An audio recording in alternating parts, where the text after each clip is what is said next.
Hey guys, Greg here. I just wanted to show you a couple of things that I've been trying to do with my Arcade1Up. Now I want to modify it so that I can have a Raspberry Pi and more games and a new control board and everything, but I want to preserve what's currently there. So here, let me show you what I'm up to right now.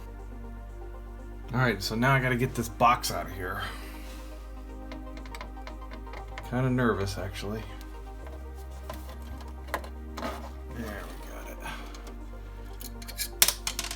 Alright, so this is my first time looking at this board. Ooh, look at that guy. Ooh, mine actually has a note on it. 12-in-1 7017. Now ultimately my goal is to get my Raspberry Pi in here, but I want to keep the original board too. Somehow or another I want to get this board mounted underneath, up under here where the control board is. And here's the monitor without the board on the back of it. Now, somehow or another, I got to get these cables to stretch out. Need them to stretch out underneath here somehow or another to get to my control board, because I want to be able to swap out just the control board and hook in the cables, but the cables are too short. All right, so now I'm going to take out the control board. I've already covered it with this saran wrap until my plastic cover comes. I don't want this to get all worn off. But yeah, here we go. Let's take this out. This is what the board looks like without that plastic cover. There's the speaker. There's your buttons right there.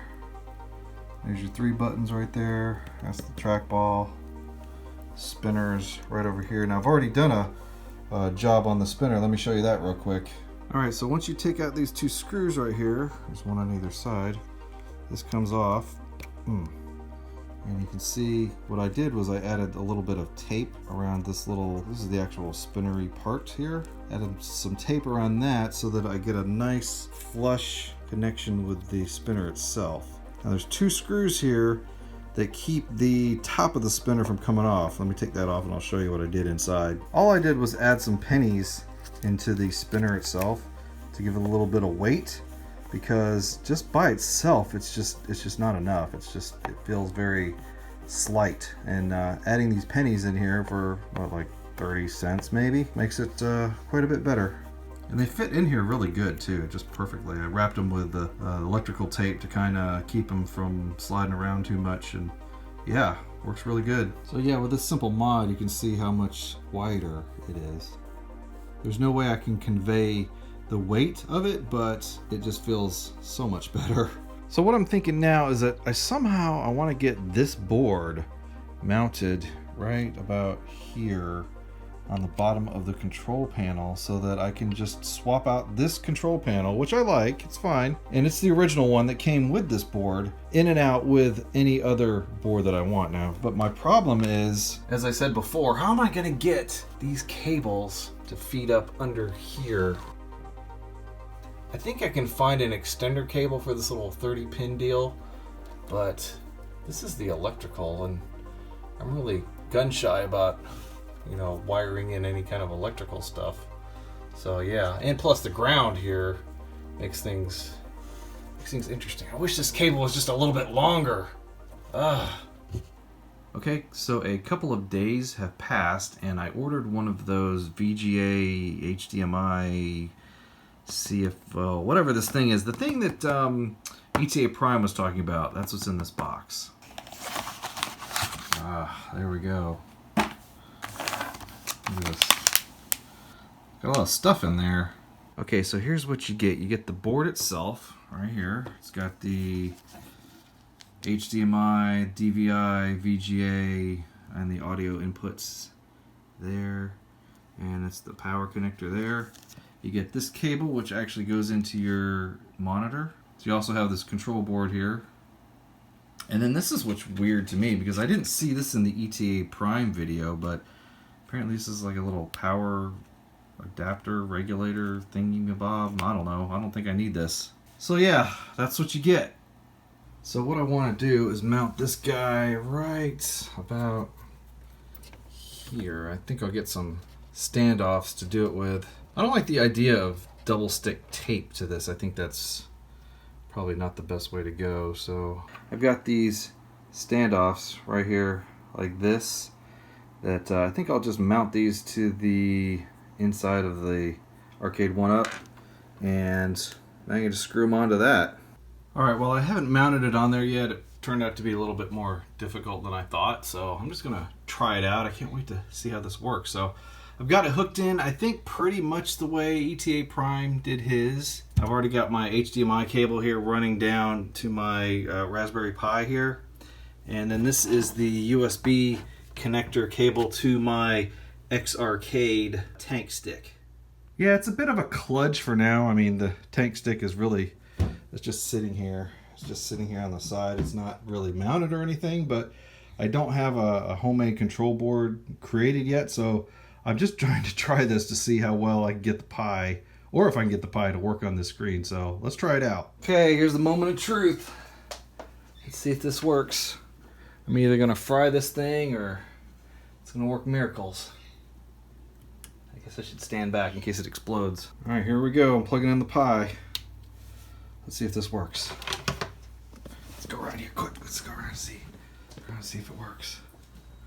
There it goes. It's coming up. And I also found some speakers laying around. These are just like some PC speakers with USB connectors. I just plugged the USB into the Pi to get the power that I needed. And then I plugged the audio into the LCD converter because the Pi is outputting audio from the HDMI into here, and then it's outputting here. And boy, there sure is a lot of feedback on that thing right now. Hear that? I don't know if you can hear that. Now I think I've already got my XArcade set up. I just have to like push this button on the back here to like turn it off for a second and then reconnect it. I think it uses like different profiles or something. And there we go. For some reason I'm going left when I want to go right. So I guess, oh, down, that works. Oh, down, that's not what I wanted to do. All right, so I fumbled my way through it and I finally got to the configure input. Now I want to configure this as player one, obviously. That makes sense, right? So let's do that. Hold the button on your device to configure it. I'll just hold this one. Okay, keyboard, okay. See, the XArcade is thought of as like a keyboard, so all these buttons map to different keys. Up, down, left, right, start, and then select is kind of over here on the side. And then A, B, X, Y, left shoulder, left trigger, right trigger, and then I'm just going to hold down, like ETA Prime showed, just hold down for any button that's not configured. Of course, I don't know what I'm going to do about this because, again, this whole thing is just considered one huge keyboard, one huge controller, so any joystick 2, player 2 input, I don't know how I would do that. Alright, so as an Atari fan, I have to play Atari 2600 first on this thing. So let's go ahead and do Adventure. Oh, here we go. Ah, and we got the sound and everything.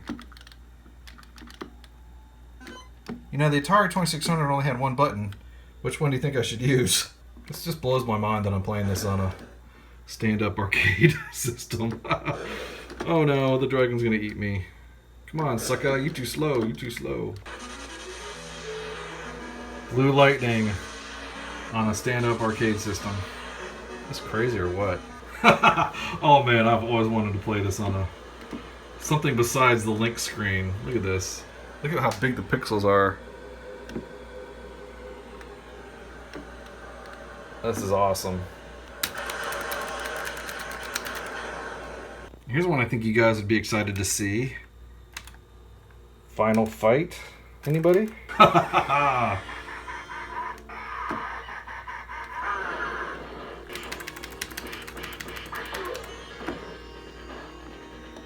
am trying to play this with one hand, so it's a little difficult. I wonder if they'll come out with a Final Fight Arcade1Up. Okay, here's Street Fighter 2. This, I believe, is the same Street Fighter 2 that's on the Arcade1Up cabinet that they have. I'm not sure. But if you have that cabinet, look closely and tell me if the pixels are stretched out. Because it bothered me on mine that they look a little stretched out, but do they look... How do they look? This is how it looks on a Raspberry Pi. I can't, I mean, I'm being attacked by Ken pretty hard here, but it looks pretty good. Looks pretty good to me. No stretchy pixels or anything. Go away, Ken. Leave me alone. I'm trying to make a video here. Now here's something I've noticed. I don't know if this is because the resolution of the monitor is a little bit off, but it seems like some of the screenshots here overlap the list. Just slightly annoying, but you know, not that big of a deal. Some of the sounds are missing. I think I need some of the samples. Especially the one of Mario walking, which is kind of weird hearing him not walk. Up the... No, oh, please don't land on me. Okay. Again, I'm playing this with one hand, so it's tricky. Oh, I must have hit the wrong button. Dang it. I've always wanted to play Streets of Rage on a stand-up arcade cabinet. Alright, let's just watch the demo for a minute.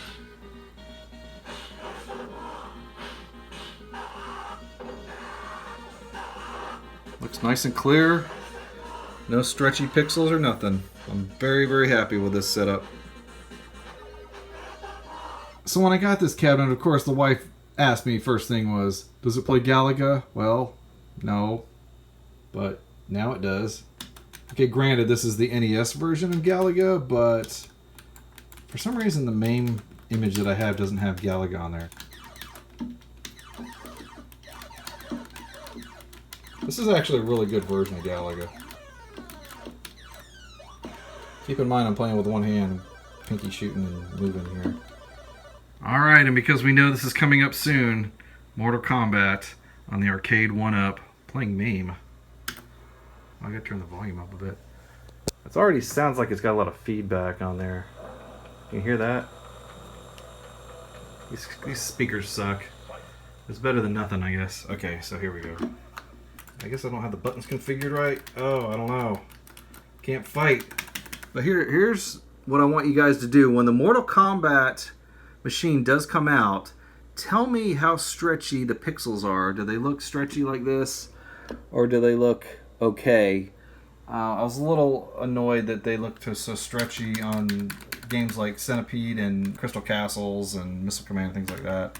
But it looks perfectly fine with the Pi, so I don't know why the Arcade1Up genuine board can't do this.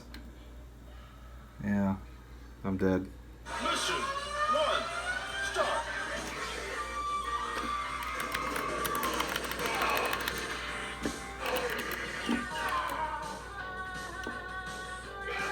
It's pretty darn good. So I guess essentially whatever the emulation settings is that they have in the Arcade1Up board, it's just not right. The stretchiness of it, it's just not right. This Metal Slug looks fine. I bet you never thought you'd see this on a arcade system. Virtual Boy? Never have black and red graphics looked so good before. Alright.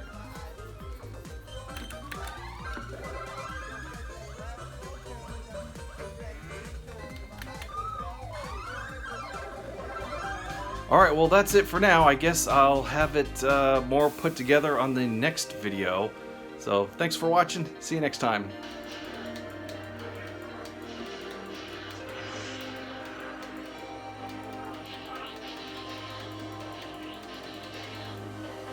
Come on! Come on, kill me! Come on! Didn't work.